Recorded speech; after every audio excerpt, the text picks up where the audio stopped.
essentials of truth, according to the legend. Now, having brought his own nation to prosperity and enlightenment, Osiris traveled over the rest of the world, converting peoples to his disciplines, not by force, but the persuasion of reason. Osiris was accompanied on this journey by a procession of nymphs and other superphysical beings who filled the air with music and song. In the meantime, Typhon, brother or half-brother of Osiris, had ambition to usurp the throne, but the vigilant Isis, sister wife of Osiris, was too watchful.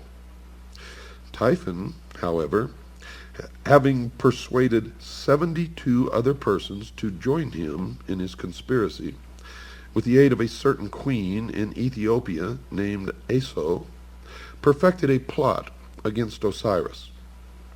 He fashioned a chest exactly to the measurement of the body of Osiris, which chest he caused to be brought into the banquet hall, where the princes of Egypt were feasting their king's return. Typhon, simulating jest, promised this elaborately ornamented box to the one whose body, upon trial, most nearly fitted it. Now each of the princes in turn lay down in the box, but each was too short or too tall, until last of all Osiris himself lay down in it. Immediately the 72 conspirators rushed to the box, clamped the cover upon it, fastened it with nails, and poured melted lead over all the cracks and crevices. After this they carried the chest to the bank of the Nile and cast it into the river where it joins the sea.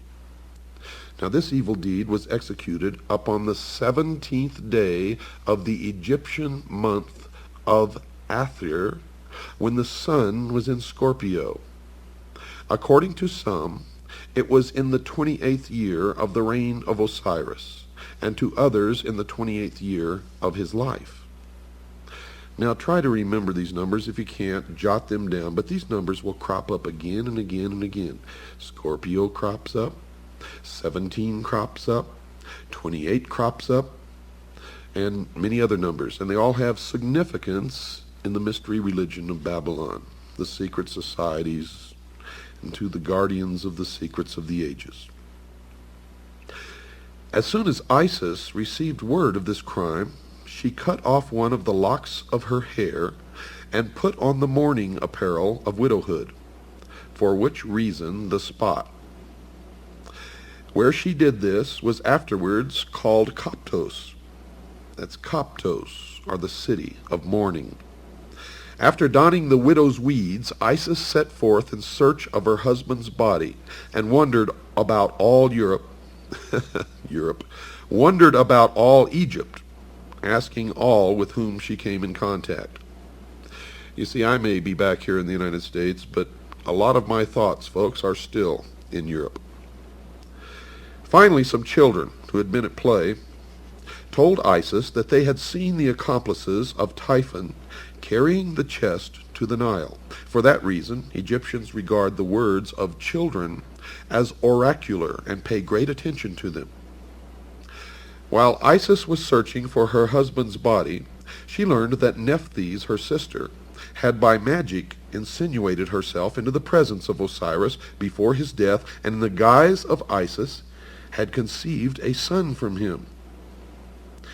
Now Isis sought out the child, which Nephthys has deserted for fear of Typhon's anger, and adopting it, attached it to her person as a constant guard and attendant.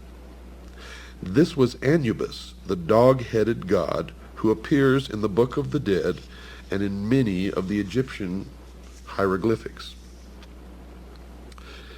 After some time, Isis learned that the chest had been carried by the sea to the coast of Byblos. Now, Byblos is also the name for book or Bible, where it had lodged in the branches of a bush of tamarisk, which had grown up miraculously about the sacred receptacle and concealed it within its trunk. Now remember this tamarisk, and remember that it is a tree. The king of Byblos, amazed at the miracle, caused the tree to be cut down, and from the trunk containing the box, he made a pillar to support the roof of his palace. Now by magic, Isis discovered this, and traveling immediately to Byblos, attached herself to the suite of the queen as a nurse to her children. At night, when all the palace was asleep, Isis transformed herself into a swallow and fluttered around the column, bemoaning her fate in strange, sad notes. In due time, Isis revealed her divine nature and asked that the pillar be cut down.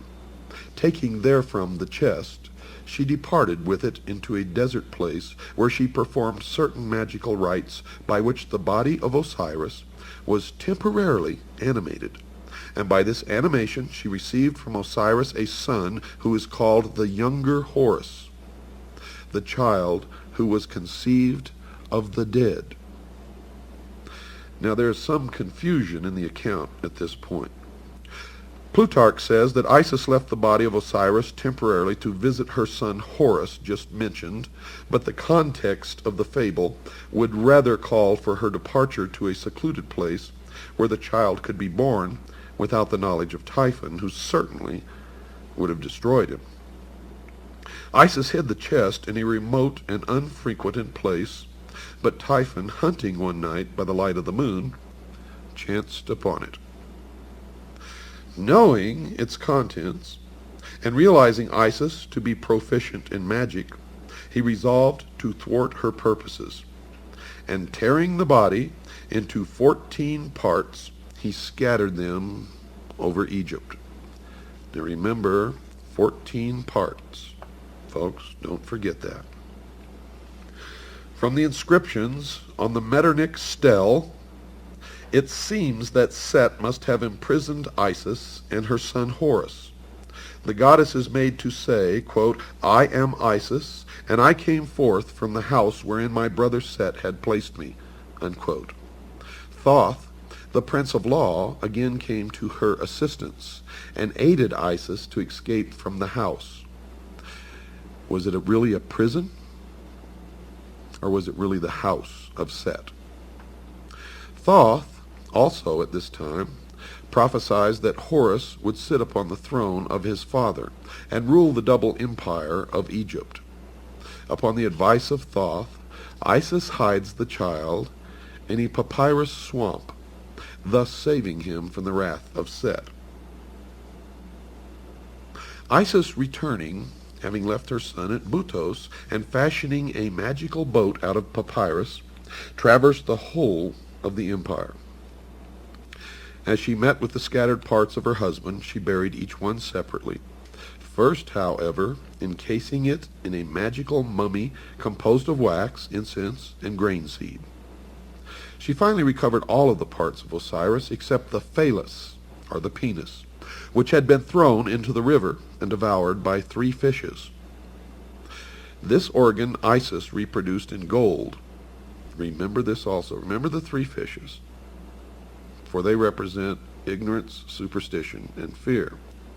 They also represent the church, the state, and the mob. And remember that Isis reproduced this organ, in gold, and having performed all of the ceremonies necessary to ensure the life of Osiris in the underworld, she returned to her son Horus, and by the theurgic arts, of which she was mistress, saved him from death, from the stings of scorpions. Horus, having grown to man's estate, and having received from his mother the tradition of his father's murder, longed to avenge the evil deed. Osiris appeared to his son in a vision, instructing him in the means by which he could overcome the hosts of Typhon. Now we are led to infer that Horus gathered about him an army which, meeting the hosts of Typhon, battled with them for many days, achieving victory. Typhon, according to the legend, was taken prisoner and turned over to the custody of Isis. Now Isis, being his sister, could not bring herself to put him to death, but set him at liberty, which so incensed Horus that he laid hands upon his mother and removed from her head the insignia of royalty.